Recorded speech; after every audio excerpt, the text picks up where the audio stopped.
Bienvenue dans ta 7e leçon qui portera sur les accords dans le groupe du nom. Comme on l'a déjà mentionné, le nom est un donneur d'accord. Il donnera son accord selon son genre et son nombre. Le genre masculin ou féminin, ou le nombre qui va être singulier ou pluriel. Comme nous l'avons vu dans la leçon précédente, le groupe du nom peut être formé d'un déterminant, d'un nom et d'un adjectif. Alors, dans l'exemple ici, dans la phrase « J'utilise une nouvelle machine », une nouvelle machine va être mon GN. Une va être mon déterminant ici. Ensuite de ça, une machine va être mon noyau. Alors, comme on avait appris, le premier nom est mon noyau. Et le nom, qui est machine, va donner le genre et le nombre à nouvelle ici, qui va être mon adjectif. L'adjectif est parfois séparé du nom par un ou des mots. Dans la phrase « Il va dans une forêt très mystérieuse », on a notre GN ici qui va être une forêt très mystérieuse.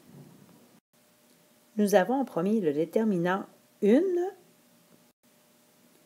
le nom forêt et l'adjectif mystérieuse.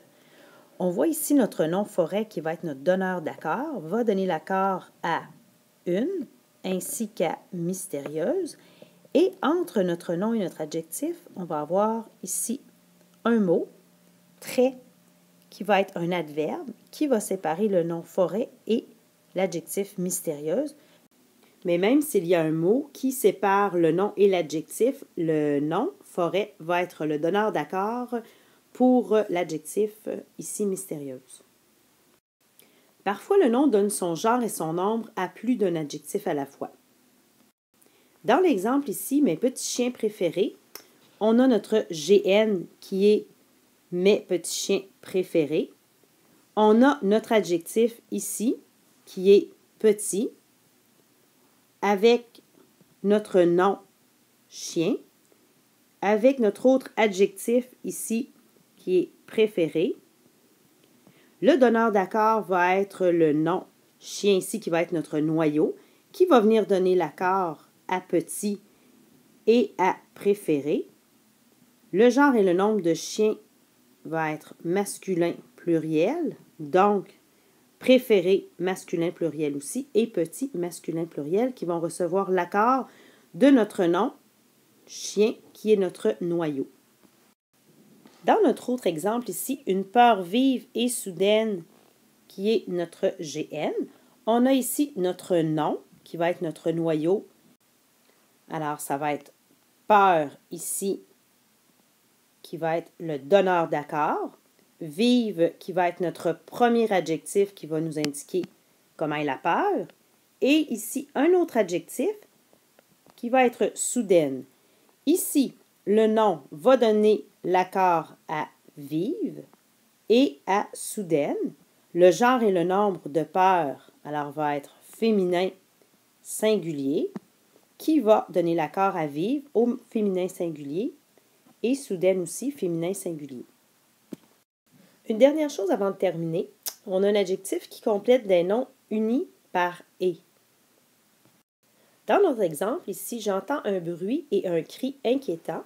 Alors, notre GN va être un bruit et un cri inquiétant. On a ici notre premier nom, bruit, au masculin singulier, et on a ici un deuxième nom, cri, qui est aussi au masculin singulier. Nos deux noms aussi vont venir donner l'accord à l'adjectif inquiétant. Alors, ils sont unis par le mot « et ». C'est ça qu'on vient de dire. Alors, inquiétant va prendre la marque du pluriel. Alors, les deux noms sont au masculin. Inquiétant va devenir au masculin pluriel pour l'accord. Ça explique le S à la fin. Dans mon deuxième exemple ici, je suis soignée par une infirmière et un médecin compétent. Mon GN va être ici une infirmière et un médecin compétent. On a ici notre premier nom qui va être infirmière. Le deuxième va être le médecin. Alors, nos deux noms, nous avons une infirmière au féminin singulier et nous avons un médecin au masculin singulier. Donc, nos deux noms ici vont être les donneurs d'accord pour notre adjectif qui va être compétent. Alors, compétent va prendre la marque du masculin pluriel, car on sait que le masculin l'emporte sur le féminin pour les accords lorsqu'on a deux noms. Et on va ajouter un S à compétent pour compléter le genre et le nombre. Alors, en terminant cette leçon, je te rappelle qu'il ne faut pas oublier que si deux noms ont des genres différents, le masculin l'emporte sur le féminin. Bravo pour ton écoute et à la prochaine leçon.